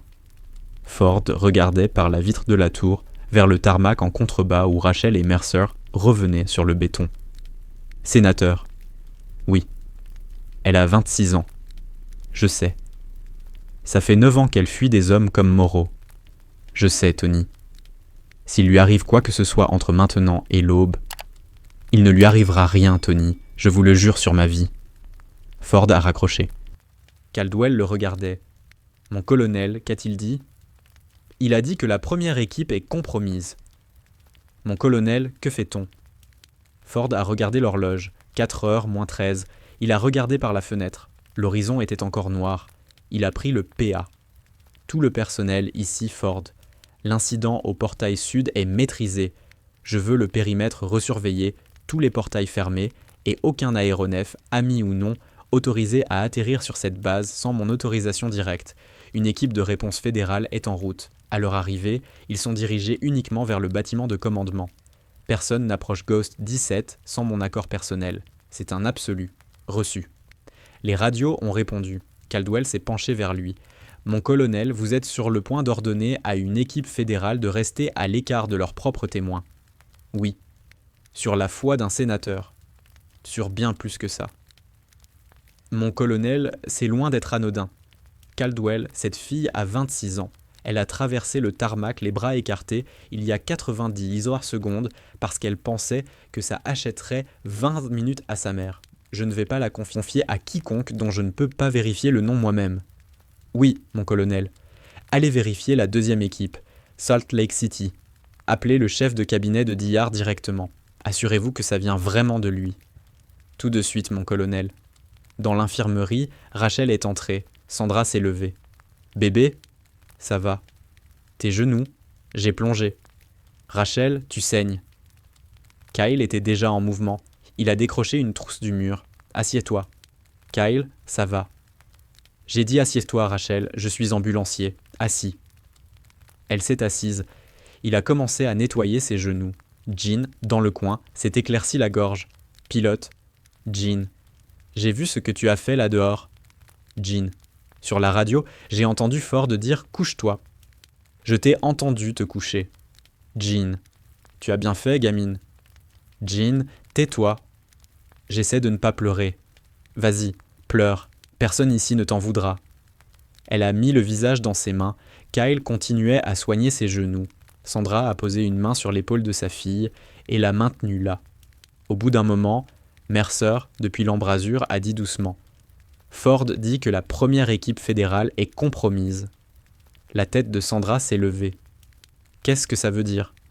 Ça veut dire que le sénateur Dillard a signalé un des agents. Il envoie une deuxième équipe de Salt Lake City. 90 minutes. James. Sandra. Je lui fais confiance. Ça fait 30 ans. Il gère ça. Sandra s'est tournée vers sa fille. Rachel. Oui, maman. Je veux te dire quelque chose. D'accord. Quand tu avais 7 ans, tu t'es cassé le poignet en tombant du mûrier dans le jardin. Je m'en souviens. Tu n'as pas pleuré. Je m'en souviens, maman. Tu es entrée dans la cuisine en tenant ton bras et tu m'as regardé et tu m'as dit « Maman, je crois que j'ai besoin d'un médecin. » Et puis tu t'es évanouie. Je ne me souviens pas de l'évanouissement. Non, tu ne t'en souviendrais pas. Moi, si, je me souviens de chaque seconde. Je t'ai emmené aux urgences et je t'ai regardé pendant qu'il te remettait le poignet en place. Et quand ton père est rentré ce soir-là, je lui ai dit « Cette fille va marcher dans chaque chose difficile de sa vie exactement comme ça. » Calme, tranquille, sans demander plus que ce dont elle a besoin. Les yeux de Rachel se sont remplis de larmes. Maman. J'avais raison. Maman. Tu es sortie de cet avion ce soir exactement comme ça, et tu vas entrer dans cette salle d'audience à Washington exactement comme ça. Oui, maman. Rachel, oui. Ton père serait tellement fier de toi. Rachel s'est effondrée. Elle a mis les bras autour de sa mère et elle s'est effondrée en silence, comme elle avait toujours tout effondré, sans bruit, sans spectacle, sans rien demander à personne. Elle s'est accrochée. Sandra l'a tenue.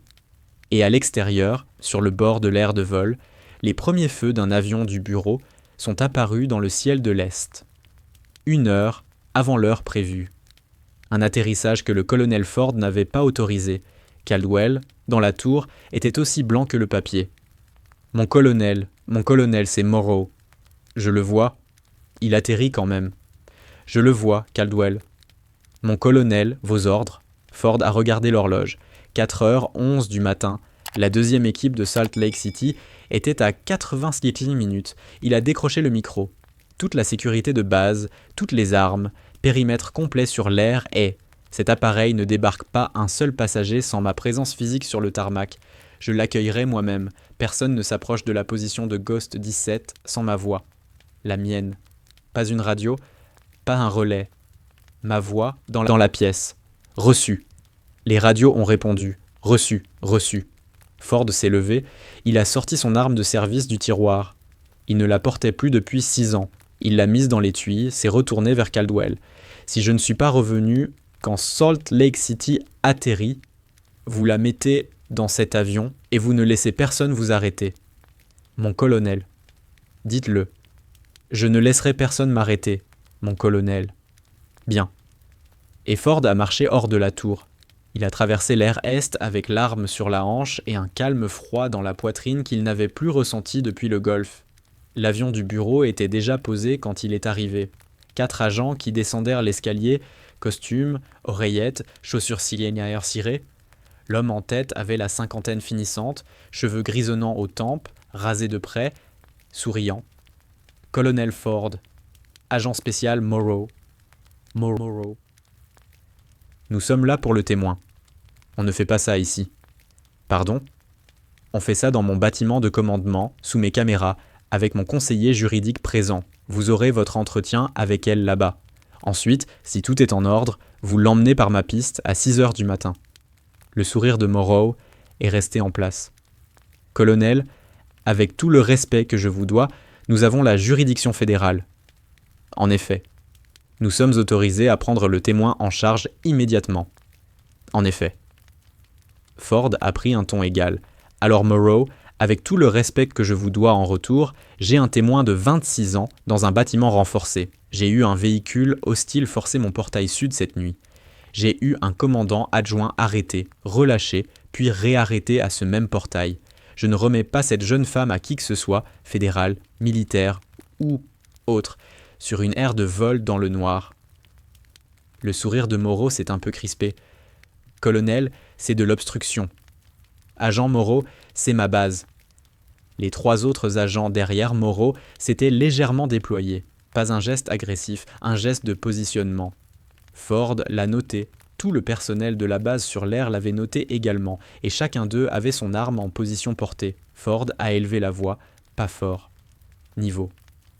Agent Morrow, je vais vous demander une fois. Je veux que vous et votre équipe veniez avec moi dans mon bâtiment de commandement, sans armes, et que vous vous asseyiez avec mon conseiller juridique et le chef de cabinet du sénateur Dillard, qui est en ce moment même en ligne.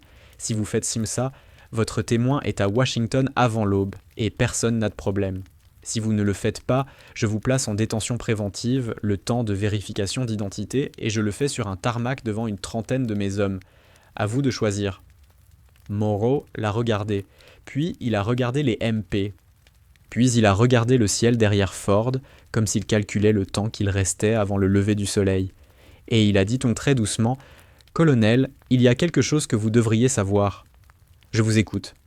Il y a 2 appareils en approche. Non, il n'y en a pas.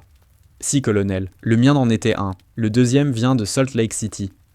Je connais le deuxième. Ce que vous ne connaissez pas, colonel, c'est le 3e. La mâchoire de Ford s'est contractée. Répétez ça. Un 3e appareil, privé, non enregistré, non planifié. Il arrive à basse altitude par le nord. Il devrait apparaître sur votre tableau dans environ 6 minutes. C'est l'appareil de qui ? Un silence. Puis Morrow a dit « Crane ». Ford ne bougeait plus. Morrow. Oui. Pourquoi vous me dites Zaïs Norabidissa ? La bouche de Morrow a bougé. Parce que je pensais entrer sur cette base et l'emmener discrètement. C'était le plan, il y a 2 heures. Mais j'ai regardé par le hublot tout le long du trajet et j'ai regardé les images de la cérémonie depuis l'avion. J'ai vu sa mère sur le tarmac, j'ai vu sa main sur le plexiglas. Il s'est arrêté. J'ai une fille, colonel. Elle a 15 ans. Ford ne bougeait toujours pas. Morrow. Oui, colonel. Vous êtes en train de me dire qu'on vous a envoyé ici pour la prendre et la livrer. Pas tuer, prendre. Vivante, 48 heures, le temps de savoir à qui d'autre elle avait transmis les drives. Ensuite, tuer. Oui. Et vous alliez le faire. J'allais le faire, colonel. Qu'est-ce qui a changé ? Vous et elle. J'ai regardé les images, colonel. J'ai regardé cette femme se lever dans le cockpit et marcher vers sa mère sur le béton. Et pendant ce temps, j'étais dans un avion en me disant ce que ma fille penserait de son père un jour. Ford l'a regardé un long moment. Puis, Morrow marchait avec moi, les mains bien visibles. Votre équipe reste là. Les MP les prendront en charge sans violence. Si l'un d'eux résiste, c'est pour votre compte. Oui, colonel. Marchez. 6 minutes plus tard, Ford était de retour dans la tour. Morrow, les mains liées, ses propres menottes, à sa demande, et Caldwell le regardait comme s'il était revenu des morts. « Mon colonel, vous étiez parti 11 minutes. » Ça m'a semblé plus long. « Mon colonel, le 3e appareil. » Je sais. « Mon colonel, il est sur le tableau. 4 minutes d'approche. Appareil privé. » Ford a fermé les yeux 1 seconde, puis les a rouverts. Il vient lui-même. « Mon colonel, c'est ce qu'il semble. » Pourquoi ? Morrow, depuis le coin, menottait « Parce qu'il ne fait plus confiance à personne. Parce qu'il sait que les drives ont été lâchés. Il sait que je n'ai pas appelé. La seule carte qui lui reste, c'est d'atterrir ici lui-même et d'essayer de lui parler en face à face avant que ça parte en procès. Il pense qu'elle lâchera prise quand elle entendra sa voix en personne. La voix qu'elle a entendue pendant 9 ans. » Ford s'est retourné. « Elle ne lâchera pas. » « Je sais qu'elle ne lâchera pas, colonel. Lui, non. » Ford était déjà en mouvement, dans l'escalier, radio à la main.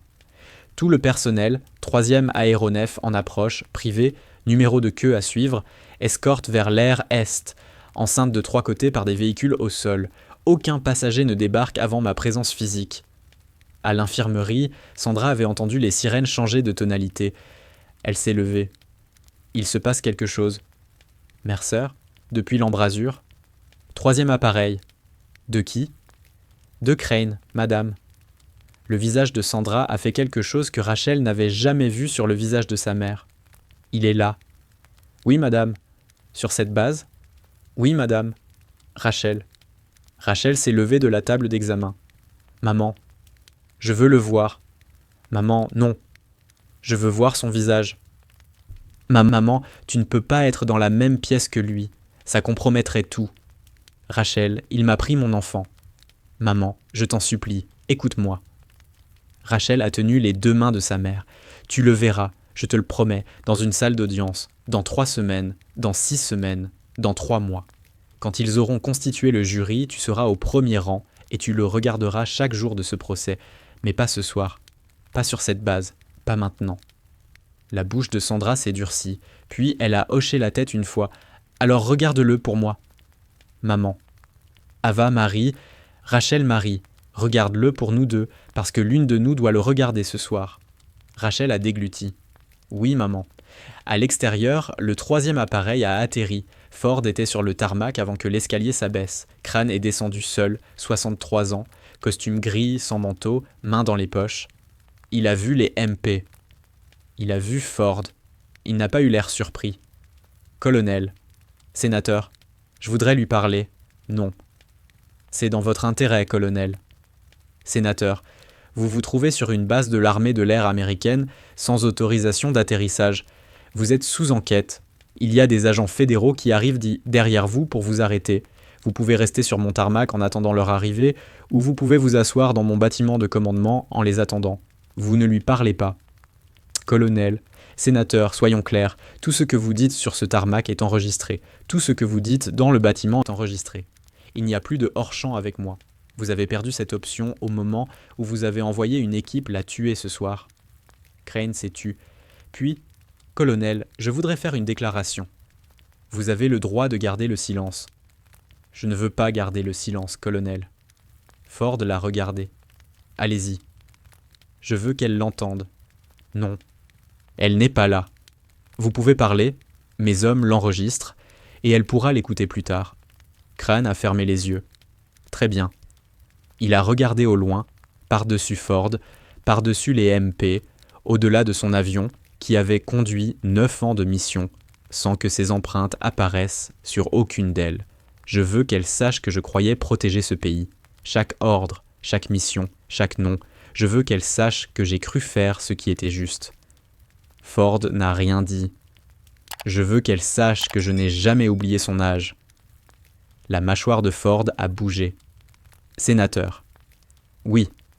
Arrêtez de parler. Colonel. Sénateur, arrêtez. Je vous jure que si vous prononcez encore un seul mot sur l'âge de cette fille, sur mon tarmac, vous ramasserez vos dents sur mon béton. Crane s'est tu. Ils ont attendu. 37 minutes plus tard, la deuxième équipe a atterri. Propre, vérifié. Le sénateur Dillard en ligne pendant tout l'atterrissage. Howard Crane a été placé en garde à vue fédérale sur un tarmac de du Nevada, à 5h04 du matin. Morrow a été remis à la même garde à vue, déjà en train de coopérer, déjà en train de citer des noms. Briggs, réarrêté pour la deuxième fois en 8 heures, a été embarqué sur le même appareil. Et à 6h30, 1 heure après le lever du soleil, un appareil distinct a décollé de la même piste, à bord duquel se trouvaient Rachel Holt, sa mère, son frère, le colonel Mercer, Jean Mallory et le caporal Navarro, qui avait refusé de se retirer de sa protection et que Ford avait personnellement réaffecté. Ils ont volé vers Washington. La session à huis clos a duré 11 heures. Elle est entrée à midi. Elle est ressortie à 23 heures. Dillard l'attendait à la porte. « Rachel, sénateur, vous l'avez fait. Je sais. Vous voulez vous reposer. Je veux voir ma mère. Elle est dans le couloir. » Elle est allée dans le couloir. Sandra était là. Elles n'ont rien dit pendant un long moment. Dans les semaines qui ont suivi, le pays a appris un nom qu'il ne connaissait pas la veille. Il l'a appris par étapes. D'abord l'avion sur le tarmac, puis la cérémonie, puis les drives, puis les auditions, puis le procès. Le procès de Crane a duré 11 semaines. Rachel a témoigné pendant 9 jours. Elle portait un costume sombre. Ses cheveux étaient tirés en arrière.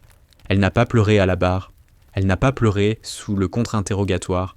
Elle a pleuré une fois, brièvement, quand le procureur lui a demandé de décrire la dernière conversation qu'elle avait eue avec son père avant sa mort déclarée. Elle a répondu à la question. Elle a pris une gorgée d'eau. Elle a continué. Sandra était au premier rang chaque jour. Mercer aussi. Jean Mallory, lui, avait pris le bus depuis le Nevada jusqu'à Washington et avait refusé que le gouvernement lui paye son billet d'avion. Le jour où le verdict est tombé, Rachel n'était pas dans la salle d'audience. Elle avait demandé à ne pas être là. Elle se trouvait dans une chambre d'hôtel, à 3 rues de là, avec sa mère. Quand son frère a appelé, elle a décroché à la première sonnerie. Rachel, Kyle, coupable, tous les chefs d'accusation. Elle a fermé les yeux. Rachel, je t'entends. Ça va ? Oui. T'en es sûr ? Et ? Ouais. Je suis sûr. Elle a raccroché. Sa mère la regardait depuis la chaise près de la fenêtre. Rachel. Maman. Qu'est-ce que tu ressens ? Rachel a réfléchi un long moment. Le calme, maman. Juste le calme. Sandra a hoché la tête lentement. C'est bien. Il y a eu beaucoup de bruit après ça. Des demandes chaudes d'interviews télévisées, des offres de livres, des propositions de films, un sénateur qui a démissionné. Un commandant adjoint a plaidé coupable et s'est pris 18 ans. Morrow a écopé de 12 ans et a perdu sa retraite. 3 autres noms sont apparus dans le 2e acte d'inculpation. 2 d'entre eux portaient des étoiles sur les épaules. L'un d'eux serrait la main du président lors d'une cérémonie 6 mois plus tôt. Rachel a dit non à toutes les interviews. Elle a dit non au livre. Elle a dit non au film. Elle a dit oui à une seule chose. Elle est retournée sur la base. Un mardi matin d'octobre, sa mère dans le siège passager et Mercer à l'arrière, elle a passé le portail principal avec son propre badge d'identité. Réémis a son propre nom pour la première fois en 9 ans. Ford l'attendait au portail. Gamine. Ford. Bienvenue chez vous. Merci, Ford. Il l'a conduite jusqu'à la tour. Au second étage, dans un petit bureau, il y avait un nouveau bureau. Une plaque dessus, capitaine Rachel Holt, instructeur pilote. Elle l'a regardé un long moment. Ford. Gamine. Je ne suis pas remonté dans un cockpit depuis cette nuit-là.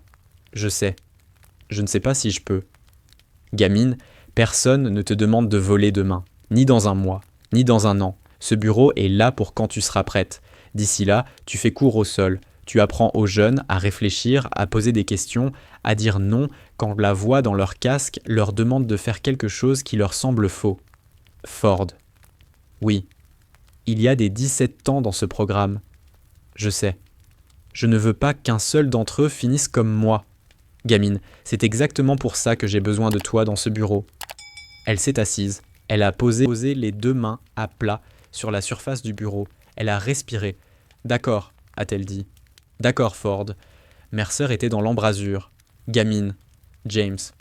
Je vous avais dit que j'enseignerais à nouveau. Oui. Le bureau d'à côté. Rachel a levé les yeux. Quoi ? Ford m'a donné le bureau voisin. Ça fait 4 ans que je n'avais pas mis les pieds dans un cockpit. Et me voilà instructeur pilote principal sur cette base. C'est complètement ridicule. Rachel a ri. Vraiment ri. James ? Oui ? Merci. Ne me remercie pas. Remercie la fille de 26 ans qui me l'a demandé. Ils sont restés là, tous les deux. Sandra a monté les marches derrière eux. Elle prenait son temps, dans les escaliers, ces jours-ci. Elle ne s'en excusait pas. Personne d'autre ne s'en excusait non plus. Rachel. Maman. J'ai vu ton nom sur le mur. Maman. En bas. Ils l'ont laissé. Je sais. Tu veux qu'ils l'enlèvent ? Rachel a réfléchi longtemps. Non. Non ? Non, maman. Laisse-le. Parce que j'étais partie. Une partie de moi était partie. Je ne suis pas la même qu'à 17 ans. Cette fille-là ne revient pas entièrement. Une part d'elle est restée dans une planque au désert. Une part est restée dans une pièce sans fenêtre en Virginie. Une part est restée dans un couloir devant la maison d'un journaliste à Fresno. Elle est partie, maman. En partie, elle reste partie. Et c'est pour elle que ce nom est sur ce mur. Pas pour moi. Pour elle. Sandra a gardé le silence. Puis, d'accord, bébé. Rachel est restée. Elle a été fait cours au sol cet automne-là. Elle a enseigné le vol le printemps suivant. Sa première élève était une fille de 17 ans venue du Wyoming rural qui s'appelait Cassidy Monroe, qui avait réussi tous les examens écrits haut la main et avait peur du cockpit. Rachel l'a accompagnée à travers le premier vol simulé, les 2 pieds au sol. Monroe, capitaine, écoute-moi. Dans cet avion, tu vas entendre des voix dans ton casque. La mienne, celle de la tour, celle de ton ailier. Un jour, tu feras confiance à la plupart d'entre elles, la plupart du temps. Tu comprends ? Oui, capitaine. Et un jour, Monroe, tu entendras peut-être une voix qui te demandera quelque chose qui te semble faux. Oui, capitaine. Si ça arrive, peu m'importe le grade de cette personne, peu m'importe la raison invoquée. Tu appuies commis sur le bouton d'émission et tu dis « Pouvez-vous répéter ?» Et tu leur fais dire ça 2 fois. Et si la 2e fois ça te semble encore faux, tu poses l'avion et tu viens me voir. Oui, capitaine. Tu comprends, Monroe ? Oui, capitaine. Bien, monte dans cet avion. Monroe est montée dans l'avion. Rachel l'a regardé décoller. Elle est restée sur le tarmac longtemps après que les roues ont quitté le sol, une main en visière contre le soleil, et elle a regardé une gamine de 17 ans tracer son premier solo sur la même base où son propre solo lui avait été volé 9 ans plus tôt. Sandra est venue se placer à côté d'elle. Rachel. Maman. Elle me rappelle, toi. Je sais. Est-ce qu'elle va s'en sortir ? Oui, maman. Comment tu le sais ? Rachel a regardé l'avion prendre de l'altitude. Parce qu'elle a un instructeur qui sait quoi écouter. Sandra a passé son bras sous celui de sa fille. Elles sont restées là un moment. Jean Mallory est sortie du hangar avec une clé à molette et les mains pleines de cambouis, parce que Jean avait mis fin à sa retraite 3 mois plus tôt quand Ford lui avait dit négligemment au téléphone que le bureau du capitaine Holt manquait d'un chef mécanicien. Pilote. Jean. Elle va se poser en douceur. Je sais, Jean. C'est moi qui ai préparé son avion. Je sais. Comme j'ai préparé le tien. Je sais. Il s'est mis à côté d'elle, 3 personnes, pas de mots, un moment.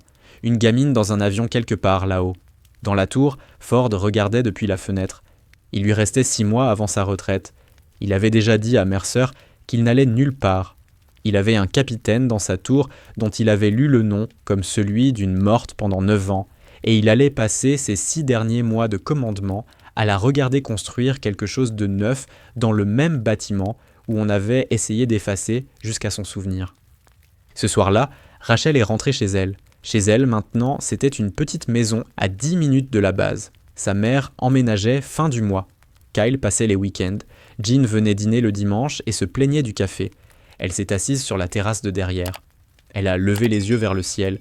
Les avions qu'elle entendait au loin n'étaient plus les siens. Ils appartenaient à d'autres pilotes, à des pilotes jeunes. Cassidy Monroe trottait quelque part dans sa tête, revoyant en boucle les mêmes circuits, mémorisant chaque interrupteur. Rachel a regardé les étoiles. Elle a pensé à la gamine de 17 ans qui était montée dans un cockpit un soir d'août en croyant qu'elle rentrerait pour des lasagnes. Elle a pensé à la femme de 26 ans qui était sortie du même cockpit 9 ans plus tard et avait marché vers sa mère sur un tarmac. Elle a pensé à la part d'elle-même qui était encore partie et le resterait. Et puis elle a dit à voix haute, dans le noir, à personne « Je suis là ». Personne n'a répondu. Elle a dit ça encore une fois, plus doucement. « Je suis là ». Et cette fois, ce n'était pas un aveu. Ce n'était pas un témoignage. Ce n'était pas un témoignage. Ce n'était pas une supplique. C'était un fait. Rachel Holt était là. Elle avait été morte et elle ne l'était plus. Elle avait été un fantôme et elle était devenue un professeur. Elle avait été une arme et elle était devenue un témoin. Elle avait été oubliée et elle avait choisi, avec chaque heure de chaque jour depuis le Nevada, d'être mémorisée non pour les missions que personne ne connaîtrait jamais, mais pour les jeunes pilotes qui viendraient sur cette aire de vol sous sa tutelle et qui rentreraient chez eux chaque soir de leur carrière parce qu'elle leur avait appris à reconnaître la mauvaise voie. Son nom est resté sur le mur du mémorial. Mais ailleurs, une nouvelle plaque est apparue dans la tour. Capitaine Rachel Holt, rentrée. Enseignante, c'était toute l'inscription. C'était tout ce qu'il fallait. Parce que les batailles les plus importantes sont celles que personne ne voit dans la vérité. Le courage, ce n'est pas d'être connu. Et certaines personnes disparaissent, non parce qu'elles sont parties, mais parce que le monde n'était pas censé voir ce qu'elles portaient. Et alors, parfois, contre toute logique et contre tout ordre, et contre tout le silence qu'on avait bâti autour d'elles, elles rentrent. Elles se lèvent, elles disent leur nom à voix haute, et elles passent le reste de leur vie à faire en sorte que le prochain enfant de 17 ans n'ait jamais à disparaître du tout. Rachel Holt est rentrée, et cette fois, elle est restée.